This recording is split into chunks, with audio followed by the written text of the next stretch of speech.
stres melanda. Baiklah, saya mulai ya. Selamat pagi Bapak Ibu semuanya. Bagaimana kabarnya semuanya? Sehat-sehat? Sehat-sehat ya. Di sekolah semuanya pakai masker. Saya sendiri yang nggak pakai masker ya, Pak Daniel. Lagi minum. Iya Bapak Ibu, hari ini saya akan memberikan sebuah diseminasi tentang budaya positif di sekolah. Ya, sebenarnya ini bertatap muka secara langsung, tapi karena keterbatasan kondisi saya yang masih positif COVID, jadi kita lakukan secara online ya Bapak Ibu. Ya, di sini kita belajar sama-sama. Saya sharing tentang apa yang sudah saya dapatkan sebelumnya gitu. Apakah suara saya ini sudah terdengar dengan cukup jelas, Ibu-ibu, Bapak-bapak, Bapak-ibu? Ya, oke, siap. Sebelumnya kita akan mulai dahulu dengan berdoa. Boleh minta tolong kesediaan Bapak Timbul untuk membuka dalam doa. Yuk kita berdoa.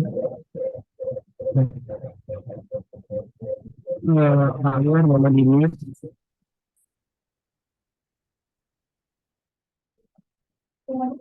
Oke, mari kita berdoa. Tuhan Yesus yang baik, terima kasih untuk pagi ini kami boleh berkumpul bersama dengan Monica untuk melakukan sebuah kegiatan untuk podcast yang Monica. Kiranya apa yang kami dengar sebagai audiens untuk mendapat hal yang baik dari Tuhan pada kata kita, agar kita bisa menyampaikan dengan baik dan jelas sehingga kami bisa mengerti apa yang sudah Tuhan dan terima kasih Tuhan kami siap untuk ketemu kami hari ini dalam nama Yesus.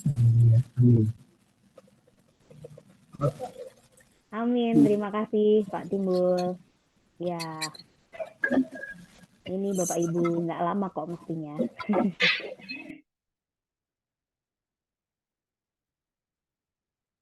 Bentar ya. Eh, ya ini dia Bapak Ibu semuanya. Implementasi budaya positif di sekolah.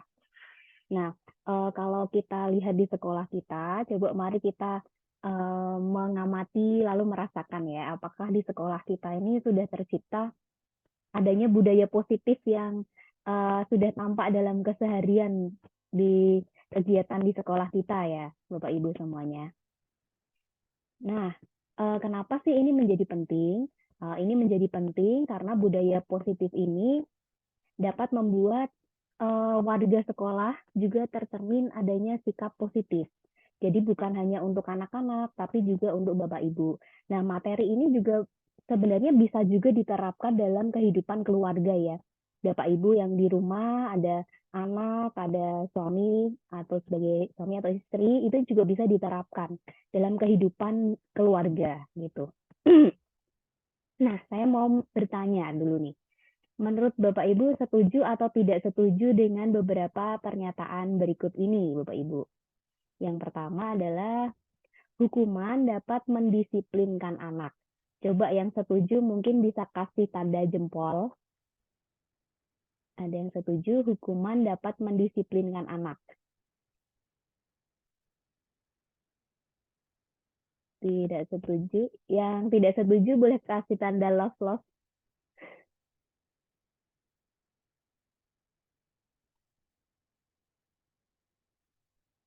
Eh. Ya, Pak Tim tidak setuju. Ya, atau ada yang masih menduga-duga ya. Jadi hukuman dapat mendisiplinkan anak atau tidak ya. Lalu yang berikutnya, pemberian hukuman dengan hal positif seperti membaca atau membersihkan halaman sekolah dapat meningkatkan disiplin anak. Ya, menurut Bapak Ibu coba dijawab dalam hati nih. Apakah menurut Bapak Ibu ini bisa meningkatkan disiplin anak dengan memberi hukuman positif seperti membaca atau membersihkan halaman sekolah? Lalu yang berikutnya, memberi penghargaan dapat meningkatkan motivasi belajar anak. Nah, menurut Bapak Ibu, apakah memberi penghargaan ini bisa meningkatkan motivasi belajar anak? Mungkin ada yang mau memberi pendapat dari ketiga hal ini, satu orang aja.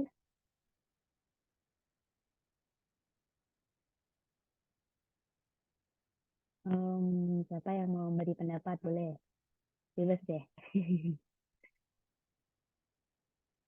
Semua setuju Pak Liwar. Oke. Kalau menurut Pak Daniel gimana? Ya, kalau dikasih penghargaan, anak jadi bersemangat, Mika. Jadi Iya, menambah motivasi lah pasti. Semua orang kan suka hadiah. semua orang suka hadiah ya.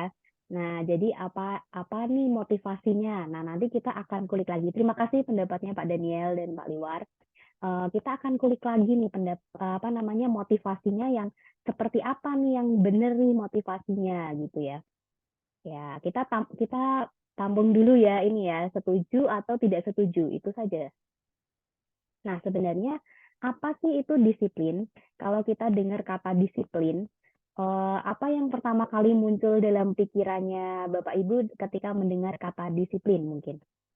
Kalau Loso Eli misalnya, kalau misalnya dengar kata disiplin gitu itu yang muncul itu apa kira-kira? Gas. Tegas ya, tegas, keras gitu ya. Kalau Bu Meta kira-kira apa Bu Meta?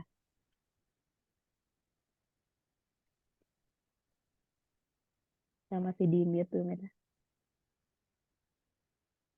Oh, kayaknya sambungannya kurang oke ya. Kita memberikan satu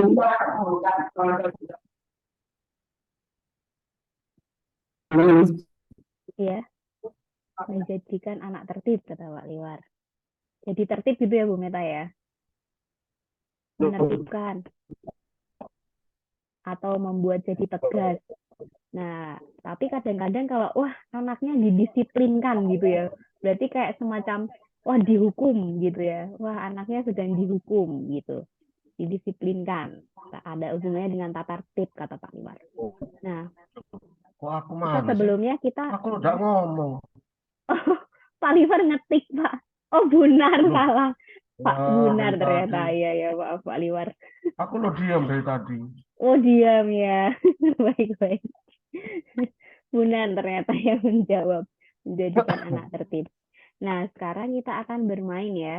Coba Bapak Ibu, kayak yang ada di sampingnya ada kertas, coba ditulis satu benda atau satu nilai yang menurut Bapak Ibu itu sangat berharga. Ya, satu aja ya, boleh satu nilai atau satu benda atau apapun. Pokoknya yang itu menurut Bapak Ibu sangat berharga. Yang menurut Bapak Ibu itu adalah hal yang sangat berharga. Silakan ditulis di kertas. Kalau sudah, lalu boleh dilipat kertasnya dan disimpan di dalam tangan. Seperti ini.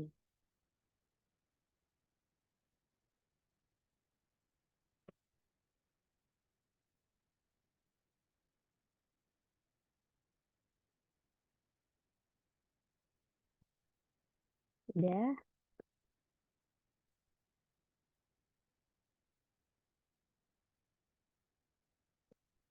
Oke, atau bayangkan Bapak Ibu sedang menggenggam sesuatu yang menurut Bapak Ibu itu sangat berharga. Yang sangat ya, berarti paling gitu. Yang sangat berharga menurut Bapak Ibu. Nah, kemudian silakan digenggam. Nah, terus apa yang terjadi kalau misalnya saya tanya sama Bu Kris boleh nggak yang ada di tangannya Bu Kris itu saya minta gitu? Nggak boleh. Oh, nggak boleh. Berarti Bu Kris pegang terus ya, nggak boleh diminta ya.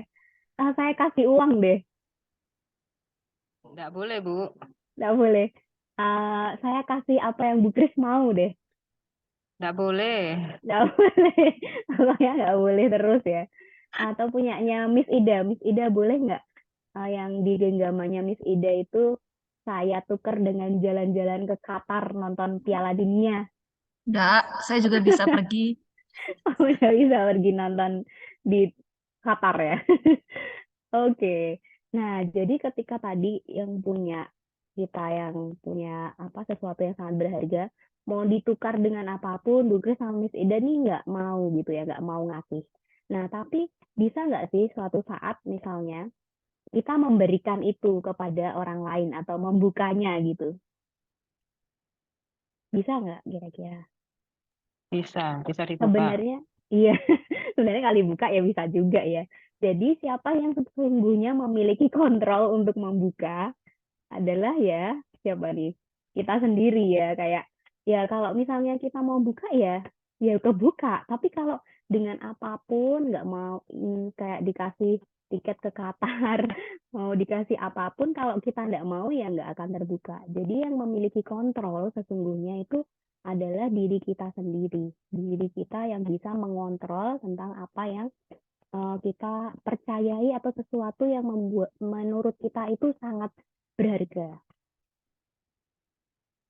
Nah, ini adalah perubahan paradigma teori kontrol. Jadi ilusi bahwa saya bisa mengendalikan seseorang di luar saya, bahwa orang itu taat sepenuh hati kepada saya. Nah, ini dia yang sering kali jadi salah kaprah gitu ya. Ilusi bahwa guru ini dapat mengontrol murid nih karena merasa, saya punya kuasa untuk mengontrol. Padahal sesungguhnya yang punya kontrol ya orang itu sendiri yang mau buka atau tidak kan. Tapi ada ilusi bahwa guru bisa mengontrol murid. Lalu ilusi bahwa kritik dan membuat orang merasa bersalah itu bisa menguatkan karakter. Oh, saya mau membuat orang lain merasa bersalah nih atau mengkritik mereka itu bisa menguatkan karakter. Lalu ada ilusi lagi bahwa semua penguatan positif, efektif, dan bisa bermanfaat. Lalu ada ilusi bahwa orang dewasa memiliki hak untuk memaksa. Nah, jadi bagaimana ilusi-ilusi kontrol itu, bahwa sebenarnya yang memegang kendali ya seperti yang tadi kita praktekkan itu ya adalah dari dirinya sendiri. Jadi ada sesuatu yang timbul dari dalam diri, gitu yang bisa mengontrol. Nah, ada teori motivasi perilaku manusia ini Bapak Ibu. Ada motivasi eksternal dan ada motivasi yang internal. Yang eksternal itu apa ya yang akan terjadi apabila saya tidak melakukannya? Apa yang akan saya dapatkan nih apabila saya melakukannya? Nah, ini dapat penghargaan tadi ya. Oh, kalau saya dapat melakukan, saya dapat apa nih? Nah, itu berhubungan dengan motivasi eksternal. Lalu apa yang akan terjadi apabila saya tidak melakukannya gitu ya. Nah, itu motivasi eksternal. Nah, mestinya motivasi yang lebih oke, lebih murni lagi itu adalah motivasi internal. Ya, misalnya saya akan menjadi orang seperti apa ya bila saya melakukannya. Oh, kalau saya buka tangan ini, kira-kira nanti akan jadi seperti apa? Itu timbul karena dia sendiri yang ingin membukanya, karena ada motivasi internal. Itu tiga teori motivasi. Nah, jadi sebenarnya apa disiplin? Jadi disiplin itu yaitu belajar kontrol diri, mengontrol diri untuk mencapai tujuan yang mulia. Mengontrol diri untuk mencapai tujuan mulia. Nah, tujuan mulianya itu apa? Yaitu menjadi seseorang yang kita inginkan berdasarkan nilai-nilai yang kita hargai tadi. Ini diungkapkan oleh Dian Gosen dan Ki Hajar Dewantara. Jadi sebenarnya disiplin itu belajar mengontrol diri untuk mencapai tujuan mulia, yaitu menjadi seorang yang kita inginkan berdasarkan nilai-nilai yang kita hargai tadi itu Bapak Ibu. Nah, ini dia yang disampaikan oleh Ki Hajar Dewantara bahwa merdeka itu artinya tidak hanya terlepas dari perintah, tetapi juga cakap untuk memerintah diri sendiri.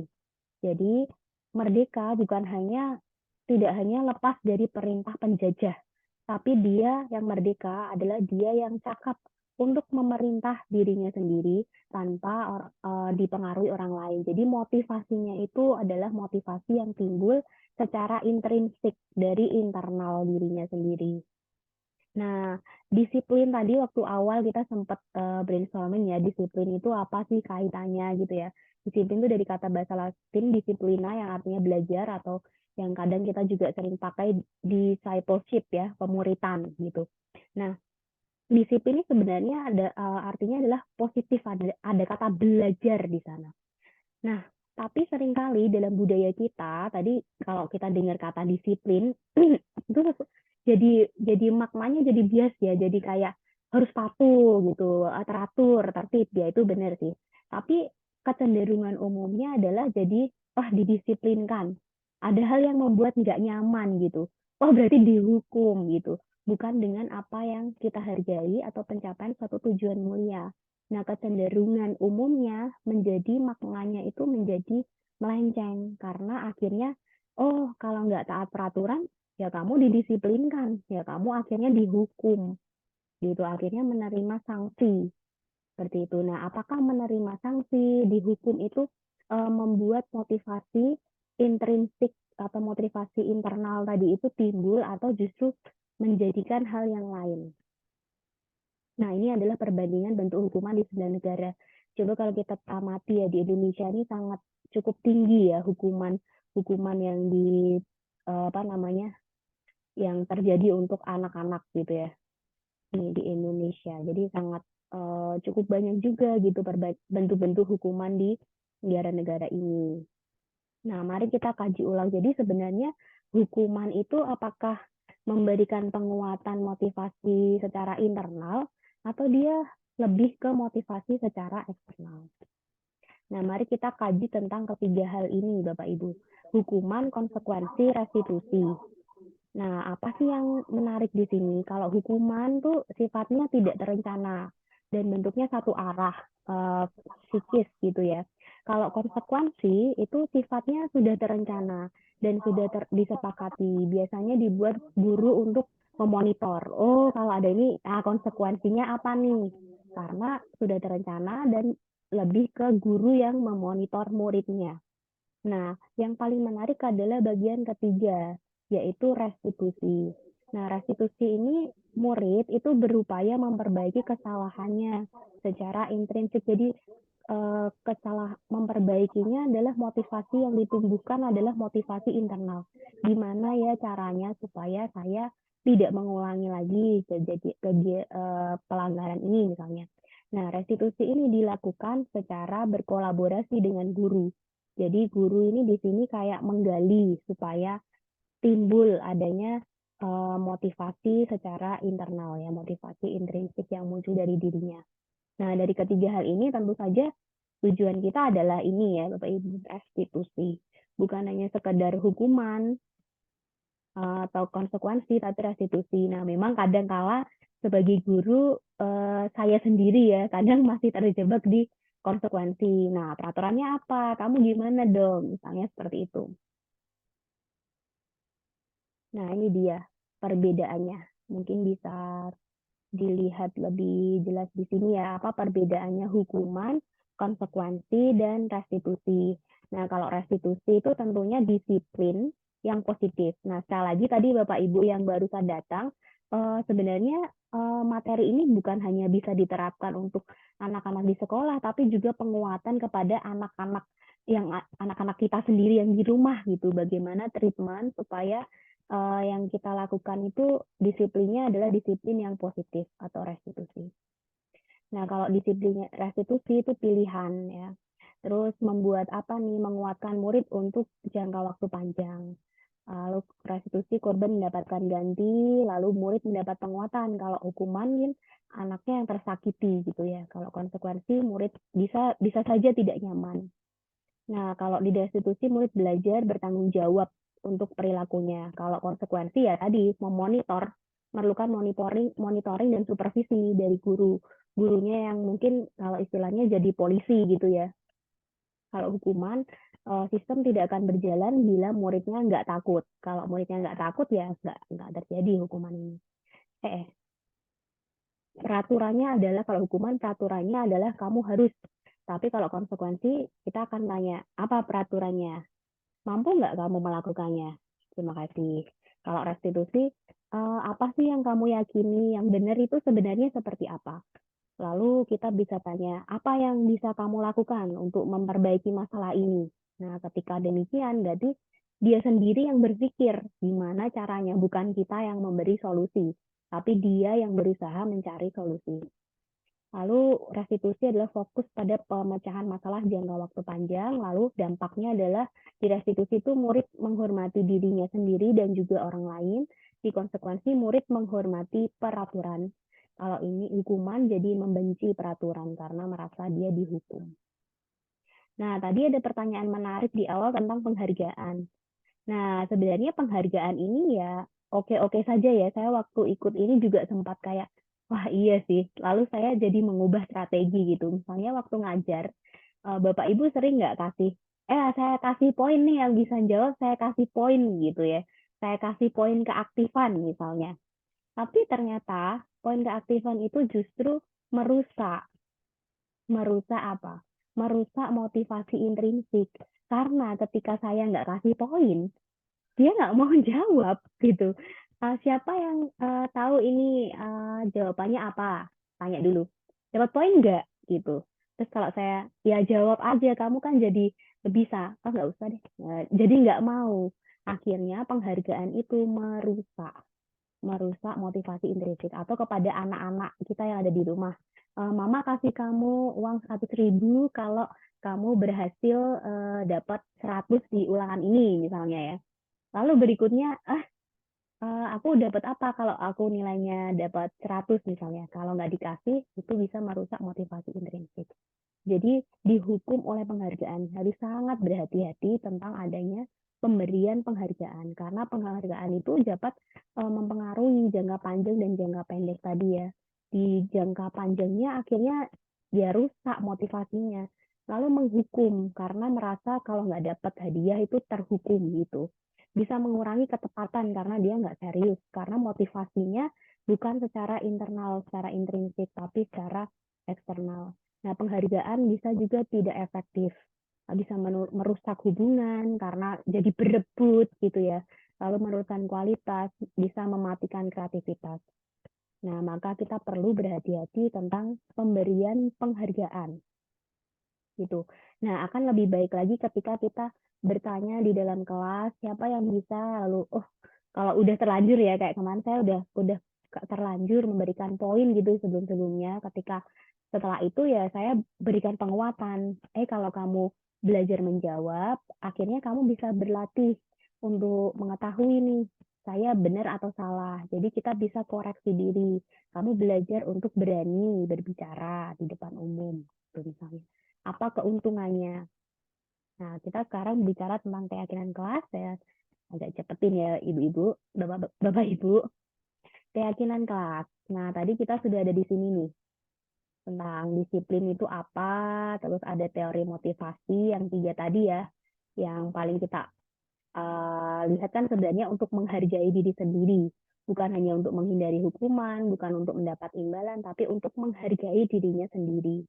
Itu adalah motivasinya. Nah, itu semua berdasar dari nilai-nilai kebajikan. Nah, nilai-nilai apa yang sangat berharga ini, dari mana asalnya yang di genggaman telapak tangan, itu berasal dari sumbernya keyakinan kelas. Kalau di sekolah ya, atau mungkin di rumah bisa dibentuk juga keyakinan yang ada di rumah gitu. Keyakinan kelas adalah salah satu disiplin positif yang dapat dilakukan di sekolah. Nah, kenapa sih nggak peraturan saja? Kenapa keyakinan kelas? Ya, menurut kemarin cerita dari instruktur, sekarang ini ada banyak beberapa sekolah yang sudah meninggalkan buku tata tertib yang sangat tebal itu ya, dan diganti dengan keyakinan kelas. Kenapa? Karena buku peraturan tata tertib yang sangat tebal itu ya nyatanya ya nggak efektif gitu. Nah, yang lebih efektif lagi, kenapa nilai-nilai keyakinan kelas ini efektif? Karena mau menimbulkan motivasi intrinsik, lebih menggerakkan seseorang dibandingkan mengikuti serangkaian peraturan-peraturan. Nah, bagaimana nih bedanya? Ini dia bedanya, mungkin Bapak Ibu bisa baca ya. Kira-kira apa bedanya Bapak Ibu, peraturan sama keyakinan kelas?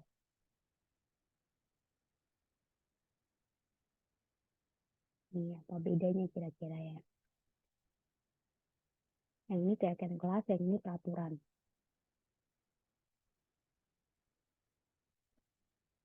Ada yang mau berpendapat? Kalau keyakinan kelas, kata-katanya lebih luas ya Bapak Ibu ya, nggak terlalu detail ya. Kalau peraturan itu kan kata-katanya detail gitu. Itu satu. Ada lagi? Yang ini pakai kata seperti ini. Yang ini enggak. Jadi apa bedanya? Yang keyakinan kelas tuh mungkin lebih positif gitu ya. Iya, betul Mel. Kalau yang peraturan bisa menggunakan kalimat negatif ya. Tapi kalau keyakinan lebih ke kalimat yang positif. Kalimatnya adalah kalimat-kalimat positif dan bentuknya lebih abstrak, maksudnya lebih umum kalau keyakinan kelas. Menghormati orang lain, dilarang mengganggu ini termasuk menghormati loh. Lalu hadir di sekolah 15 menit sebelum pembelajaran dimulai itu juga menghormati karena menghormati gurunya, menghormati teman-temannya, lalu ada komitmen di sana. Lalu tentang di dalam menggunakan narkoba ini berhubungan dengan kesehatan. Gunakan masker juga tentang kesehatan. Jadi keyakinan kelas ini lebih ke kalimat yang lebih umum. Nah, ciri-cirinya ini tadi ya, lebih abstrak, lalu pernyataannya universal, lalu tadi benar seperti yang Miss Amel katakan, kalau keyakinan kelas itu dibuat dalam bentuk positif. Nah, sebaiknya keyakinan kelas ini dibuatnya nggak terlalu banyak ya, sehingga lebih paham warga di kelasnya Bapak Ibu itu lebih paham gimana keyakinan kelasnya. Nah, di keyakinan kelas sebaiknya dibuat sesuatu yang dapat diterapkan ya, bukan sesuatu yang tidak dapat diterapkan. Nah, jadi warga kelas ini yang penting. Semua orang berkontribusi membuat keyakinan kelas melalui kegiatan curah pendapat dan bersedia kembali meninjau dari waktu ke waktu. Nah, gimana caranya membuat keyakinan kelas ini? Jadi yang pertama curah pendapat dulu. Nah, sebenarnya ini akan sangat efektif ya karena kita sudah pendek waktunya. Mungkin di semester depan, Bapak Ibu, wali kelas terutama atau guru kelas juga boleh itu melakukan curah pendapat. Apa nih peraturan yang perlu disepakati, semuanya ditulis, nggak ada yang nggak ditulis pendapat dari anak-anak. Lalu setelah itu ini disortir ya kalimat negatifnya, misalnya jangan berlari di koridor, diubah menjadi berjalanlah di koridor. Lalu meninjau kembali apakah itu termasuk keyakinan kelas. Kalau berjalan di koridor ini kan bentuk dari saling menghormati, maka diganti kalimatnya ini menjadi keyakinan kelas saling menghormati. Nah, sebaiknya sih keyakinan kelas itu 3-7 pernyataan saja ya. Gitu. Bisa ditempel di dinding kelas. Nah, ini contoh-contohnya ya. Contoh-contoh dari keyakinan kelas. Bapak Ibu mungkin kalau mau lihat lagi, nanti saya bisa berikan PPT-nya Bapak Ibu. Bisa dibaca-baca lagi. Untuk nanti misalnya mau buat keyakinan kelas ini benar-benar diterapkan gitu. Saya lihat ada beberapa tempelan kayaknya di kelasnya Pak Agus ya. Jadi beberapa itu nulis quote-nya kelas itu yang jadi keyakinan kelasnya apa nih yang bisa dipegang teguh. Nah, ini disepakati bersama-sama. Jadi yang membuat bukan hanya guru, tapi guru dan siswa yang berkolaborasi untuk membuatnya sama-sama, disetujui juga sama-sama. Nah, kita perlu tahu juga ada 5 kebutuhan dasar ketika anak melakukan pelanggaran.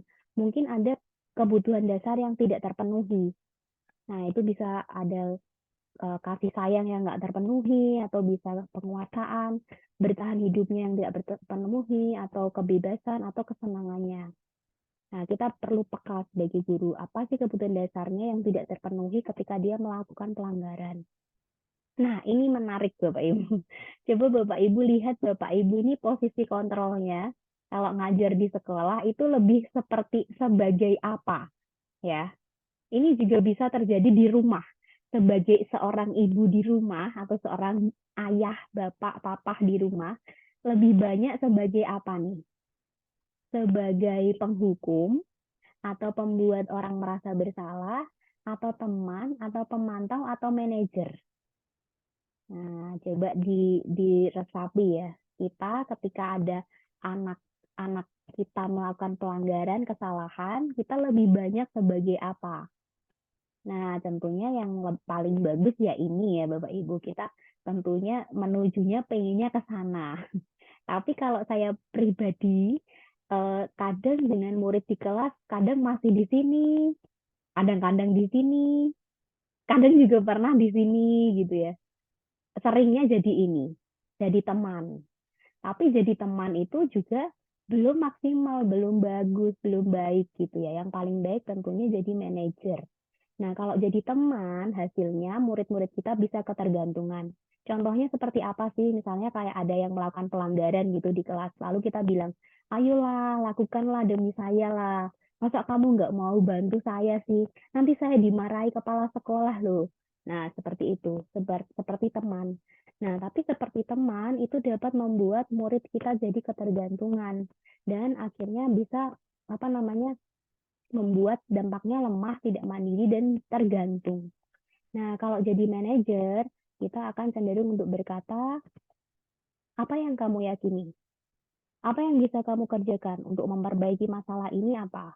bisa menguatkan pribadi, lalu murid bisa berkata, gimana caranya saya bisa memperbaiki keadaan ini ya? Bagaimana bisa mengevaluasi diri dan gimana cara memperbaiki.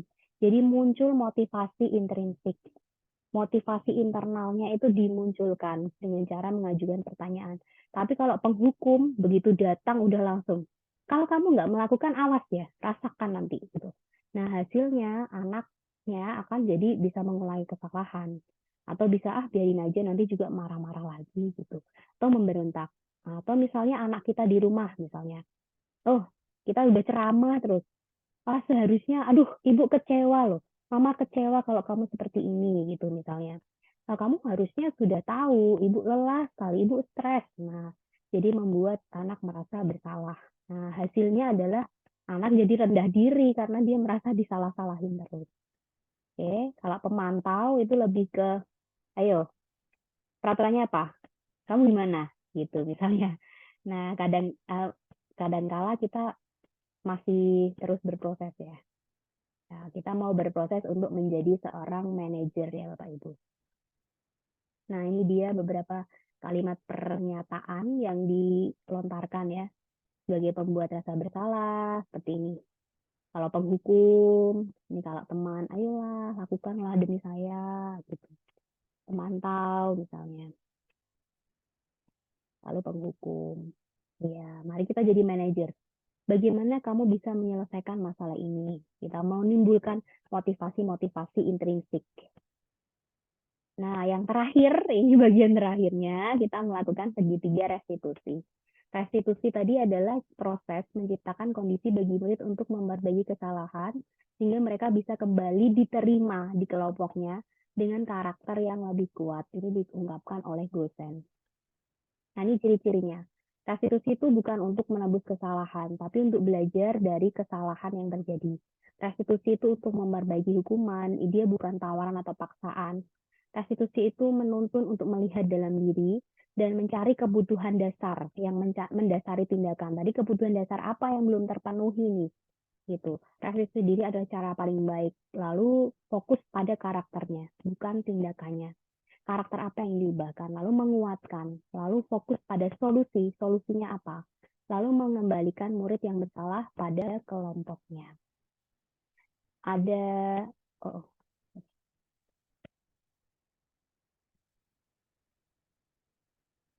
ini dia langkah-langkahnya ya. Yang pertama menstabilkan dulu. Mungkin Bapak Ibu ada yang sudah melakukan, tapi nggak tahu kalau itu namanya segitiga restitusi mungkin ya. Jadi yang pertama ketika murid melakukan pelanggaran atau anak-anak di rumah melakukan pelanggaran, yang pertama distabilkan dulu emosinya, stabilkan identitasnya. Kalau dia menangis ditenangkan dulu, kalau dia lagi emosi ditenangkan dulu. Lalu validasi tindakan yang salah, lalu kemudian menanyakan keyakinan atau seek the belief, menanyakan keyakinannya apa. Nah, ini dia segitiga restitusinya ya. Yang pertama menstabilkan identitas. Setiap orang pasti pernah melakukan kesalahan. Kamu bukan satu-satunya yang pernah melakukan ini. Jadi ditenangkan dulu. Iya, semua orang pernah salah kok. Kalau dia lagi sangat emosi atau anaknya sedang menangis, ditenangkan dan stabilkan dulu. Iya, kamu bukan satu-satunya yang pernah melakukan ini. Saya juga pernah salah, misalnya kayak gitu. Nah, lalu kemudian memvalidasi tindakan yang salah. Nah, kamu punya alasan ya kenapa kamu melakukan itu. Ada cara yang lebih efektif mungkin yang kamu butuhkan. Nah, lalu berikutnya baru yang terakhir menanyakan keyakinan. Nah, ini dia hubungannya dengan keyakinan kelas. Keyakinan kelas apa yang sudah kita sepakati menurutmu? Apa yang dilanggar? Nah, pokok intinya juga ada di sini. Apa yang bisa kamu lakukan untuk memperbaiki kesalahan ini. Jadi dia sendiri yang mengungkapkan bagaimana memperbaiki hukumannya itu. Itu ya Bapak Ibu. Ini dia di bagian akhir diseminasi saya hari ini. Ini rangkumannya ya Bapak Ibu ya dari rangkaian tadi yaitu disiplin itu apa sih? Lalu ada 3 teori motivasi dan akarnya adalah di keyakinan kelas untuk menghargai diri sendiri tadi ya. Ada 5 posisi kontrol guru yang tentunya kita pengennya jadi manajer untuk menimbulkan motivasi intrinsik. Nah, itu bisa dilakukan dengan cara melakukan segitiga restitusi. Nah, ketika melakukan segitiga restitusi, kita perlu lihat kebutuhan dasar apa sih dari murid kita itu yang belum terpenuhi, yang bisa kita penuhi. Gitu. Ya, ini kata-kata terakhirnya saya dapatkan dari instruktur yang waktu itu memberikan. Disiplin positif di sekolah hanya dapat dilakukan oleh guru yang positif. Positif perkataannya, positif pikirannya, dan positif tindakannya. Biarlah semuanya kita di sini menjadi guru-guru yang positif untuk menerapkan disiplin positif di sekolah kita. Ya, saya akhiri di sini, Bapak Ibu semuanya. Kiranya kita terus berproses menjadi seorang manajer ya, guru tapi posisinya adalah manajer gitu. Terima kasih. Mungkin ada yang mau bertanya? Oh, ada yang bertanya Bu Mega ya. Silakan Pak Din. Kalau Saya nggak nggak bertanya dijawab Bu nanti Manager. dijawab yang lain ya. Ya, Ya. Bu Manager, tadi kan ada satu slide tentang pemberian poin, benar ya? Hmm? Itu kan pemberian poin, Oh, penghargaan ya. Ya, ya. penghargaan. Tadi kan salah loh. Ya. Hati-hati Tidak, di dalam penghargaan. hati-hati, betul. Pengantarnya. Oke, jadi beberapa kali kan kita lakukan seperti itu. Ikut upacara tambahan poin, ikut ini tambahan poin, bukan tambahan poin. Jadi selama ini itu salah kan gitu. Gimana kemudian? Gimana itu? Iya, betul. Salah. Jadi akhirnya merusak motivasi ya kan. Gimana menurut Bapak Ibu semuanya? Waktu saya ikut ini juga Setuju. jadi tersentak sih. Wah, karena motivasinya akhirnya jadi kepingin dihargai gitu ya. Rusak Ya, jadinya. betul. Gimana Pak Liwan? Sangat setuju. Iya, jadi mestinya gimana ya menimbulkannya supaya kamu kalau ikut upacara itu berarti bentuk menghargai orang lain, menghargai pahlawan seperti itu ya. Ya, Bu Mega, saya mau Iya Pak share ya. Liwan, silakan. Jadi Ya. tentang teori motivasi ini, saya pernah nulis di Kompasiana ya tentang teori motivasi yang diungkapkan oleh William Glasser ya. Jadi di situ eh, intinya sebetulnya di dalam pembelajaran kita itu pentingnya kita menyampaikan tujuannya. Tujuan dari yang kita sampaikan itu apa dan manfaatnya bagi mereka itu apa. Kalau mereka tahu tujuannya dan bermanfaat, maka motivasi intrinsik itu akan muncul. Itu, saya kira itu yang bisa kita terapkan secara praktis di kelas. Itu Bu Mega. Jadi kalau mengiming-imingi poin itu sebetulnya itu ya Bisa merusak, betul berbahaya. merusak. Iya, merusak memang. Iya bener Makanya banget di sih. kelas itu, makanya di kelas kan sering dinilai enggak Pak? Tambah poin enggak? Kalau enggak ya enggak dikerjakan gitu. Iya, betul. Ya. Bener banget sih apa yang dikatakan Pak Liwan tadi, penekanannya adalah ke bagian tujuan dan manfaat ya.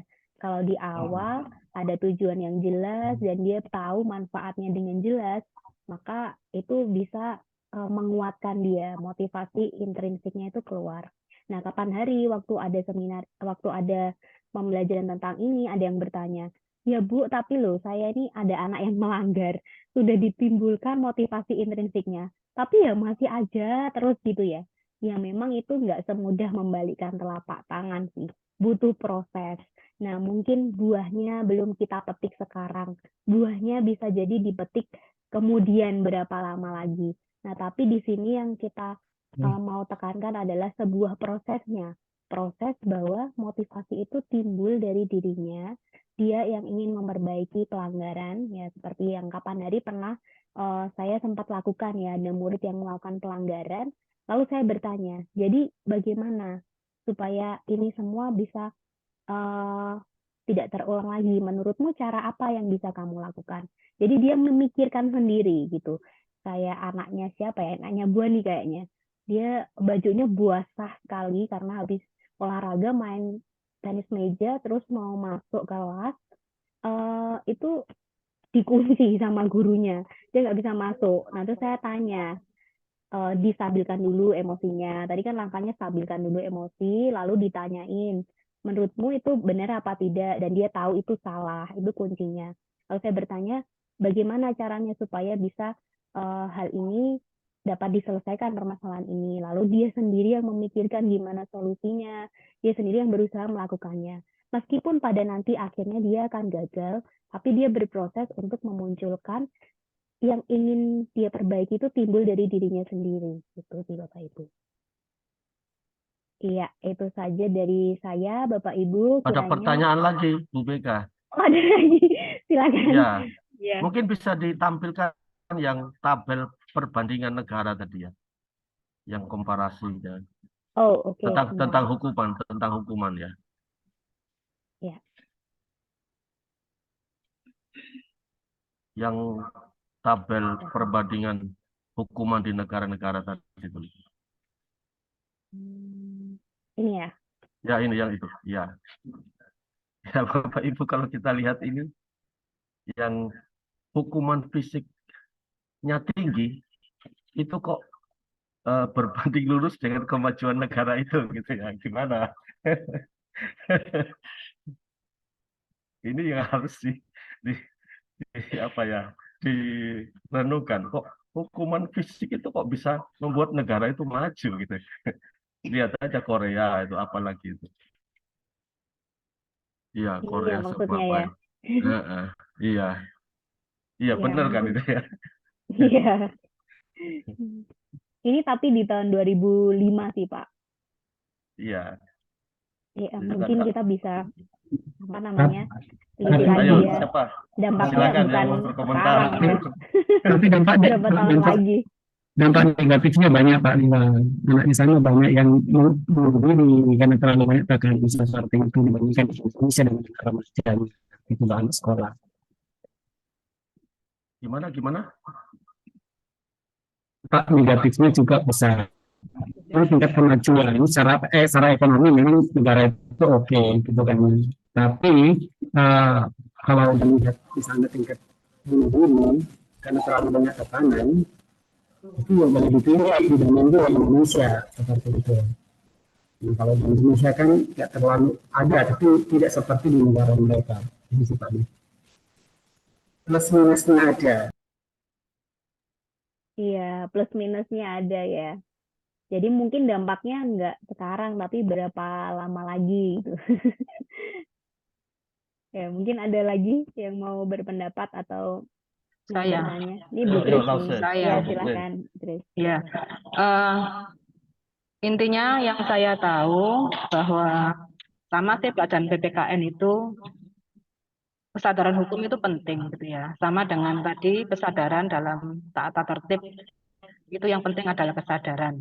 Itu ya bukan karena hukuman atau tadi kan yang bagus kan restitusi tadi kan ya seperti itu. Nah, sekarang pertanyaan saya dalam pembahasan ini untuk sanksi di sekolah itu efektifnya bagaimana pelaksanaannya? Karena kalau kita mau melepaskan sama sekali dari pendisiplinan atau konsekuensi, ya hasilnya belum bisa kita lihat, itu kan ya dalam waktu yang cepat gitu. Maka seperti tadi yang gambaran negara-negara tadi yang hukuman fisiknya tinggi, itu dapat dilihat negaranya maju misalnya gitu. Ya, jadi pertanyaan saya adalah bagaimana pemberian sanksi atau pendisiplinan yang efektif.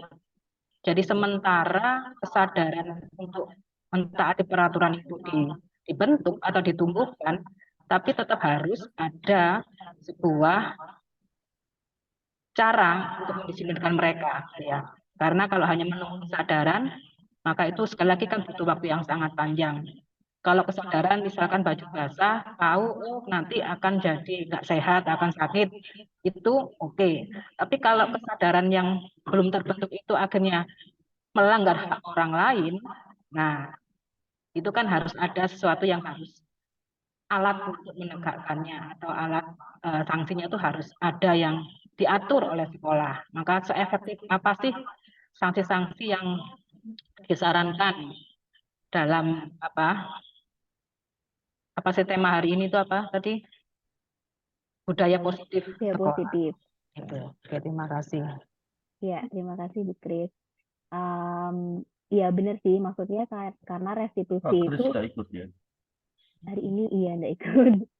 Ya mestinya ikut ya. Wah, nanti saya bagikan rekamannya Bapak Ibu. Rekamannya supaya bisa di apa namanya bisa dilihat sama-sama dengan yang lain ya. Karena yang lain kan ada mengajar juga ada tugas yang lain. Jadi pertanyaan menarik sih sebenarnya. Karena kalau restitusi itu efeknya nggak bisa langsung terlihat ya.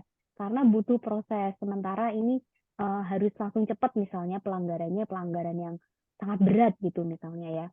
Nah, eh, mungkin salah satu caranya dengan restitusi tadi, dia sendiri yang memunculkan ide. Apa yang bisa dia lakukan untuk memperbaikinya. Kalau misalnya dia tahu dia itu salah gitu ya. Jadi dia sendiri yang mau memperbaikinya dengan cara bagaimana. Atau mungkin dia bisa atau kita bisa terus pancing. Kalau misalnya terjadi lagi gimana?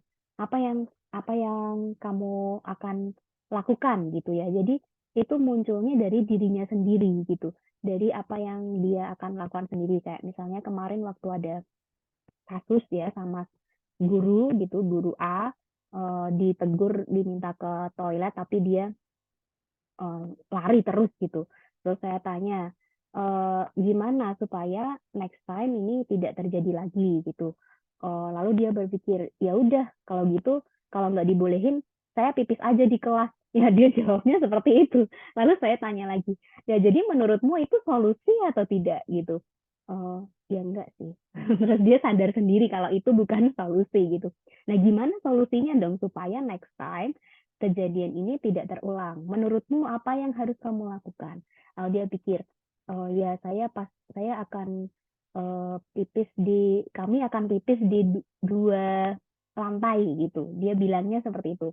Kalau misalnya gurunya masih tidak mengizinkan, bagaimana? Kamu sangat sangat kebelet dan tidak diizinkan. Ya kami akan ngomong baik-baik. Nah jadi ada satu proses gitu. Nah kalau misalnya pelanggarannya masih terlalu berat, gimana ya? Ya kita juga perlu pikirkan apa namanya memberikan motivasi intrinsiknya itu kayak sama-sama gitu sih kalau menurut saya ya. Kalau menurut Bapak Ibu gimana nih? Jadi tetap ada kolaborasi, bukan sekedar oh karena kamu begini maka sekolah akan begini, kamu harus begini gitu. Jadi tetap ada kolaborasi antara siswa dan guru gitu sih. Kalau menurut menurut Bapak Ibu gimana nih? Ya, untuk pembentukan apa ya kesepakatan tadi loh. Itu oke ya, siswa dilibatkan nanti ini itu oke. Nah, Iya, makanya itu kalau ada pelanggaran, maka kan harusnya semua peraturan itu, semua norma itu pasti ada sanksinya gitu loh. Pasti ada entahkah itu dukungan fisik atau cuma dicela masyarakat, pasti ada lah sanksinya itu. Nah, maka di sekolah menurut saya kan tetap harus ada namanya aturan, harus ada sanksi juga. Ya, sanksinya harus sepakati mana sanksi yang mendidik dan seterusnya lah itu ya. Jadi sementara menumbuhkan budaya positif tadi gitu ya,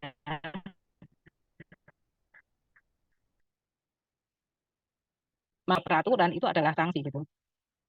Dan itu kan harus tetap dimiliki sekolah. Makanya itu saya tanyakan sampai di mana sanksi-sanksi yang efektif, seperti apa bentuknya, itu yang mungkin kita perlu rumuskan bersama gitu loh Bu maksud saya. Tapi tetap harus ada kan, enggak bisa dilepaskan atau dihilangkan dari sebuah sekolah kan gitu ya. Gitu. iya, arahnya lebih ke nanti konsekuensinya apa gitu ya. Iya. Kadang nanti kita jadi lari ke pemantau nih kalau sering-sering lihat konsekuensinya apa nih. Kamu melanggar apa nih gitu misalnya ya. Nah, bisa jadi itu disepakati waktu pembentukan keyakinan kelas tadi nih, nilai-nilai apa yang mau dihargai gitu ya, apa yang mau kita percayai gitu sembari kemudian kita bisa menyepakati kesepakatan-kesepakatan yang dilakukan bersama-sama. Jadi nggak hanya sekedar kita yang menyusun, tapi melibatkan seluruh elemen warga sekolah karena yang mentaati kan kita semua bersama. Ya, gitu. Terima kasih Bu Kris untuk pertanyaan dan juga masukannya. Juga Bapak Ibu yang lain yang senantiasa bergabung di sini. Ya, mungkin ada yang lain sebelum ditutup? Guru BK, ayo. Rubeka. Ya, setuju. Jadi memang harus dilatih untuk kita semua kan di sini sudah memberi contoh teladan. Nah, itu adalah salah satu cara juga untuk menimbulkan kebiasaan-kebiasaan yang positif. Tapi memang harus ada peraturan supaya ya lebih terarah. Kan kita memberi sanksi atau hukuman itu maksudnya ya supaya ada ketegasan. Tapi tegas itu kan nggak berarti galak atau marah-marah gitu. Jadi ya memang harus ada peraturannya. Begitu Bu Mega, terima kasih. Ya, terima kasih Bapak Ibu semuanya. Terima kasih close statement-nya Bu Ira tadi. Jadi saya ulang lagi ya, seperti close statement yang sudah saya tuliskan di PowerPoint tadi yang merupakan ungkapan dari salah satu instruktur, yaitu bahwa untuk menampilkan budaya positif di sekolah, kita harus memulainya dari gurunya dulu, gurunya yang positif pikirannya, tindakannya, dan perilakunya. Oke, kita akan tutup sesi ini dalam doa. Mohon bantuannya. Bapak Keliwar boleh menutup dalam doa.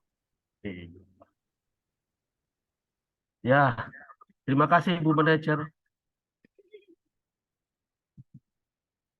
Mari Bapak Ibu kita berdoa. Tuhan, terima kasih untuk pertemuan kami pagi hari ini. Kami sadar ini merupakan hal yang sangat penting yang perlu kami pikirkan bersama dan kami budayakan di sekolah ini. Tolonglah setiap kami, siapapun kami Tuhan, yang berkepentingan dalam hal ini, Tuhan memberkati, memberi hikmat, kemampuan pada kami untuk menghasilkan sebuah kesepakatan, sebuah mekanisme dan sanksi yang jelas untuk kemajuan sekolah ini dan juga untuk perkembangan siswa yang lebih ke arah yang positif. Terima kasih Tuhan. Di dalam nama Tuhan Yesus kami berdoa. Amin. Amin. Terima kasih Pak Liwar, Bapak Ibu semuanya. Amin Bu Ani. Amin Bu Ani. Terima kasih.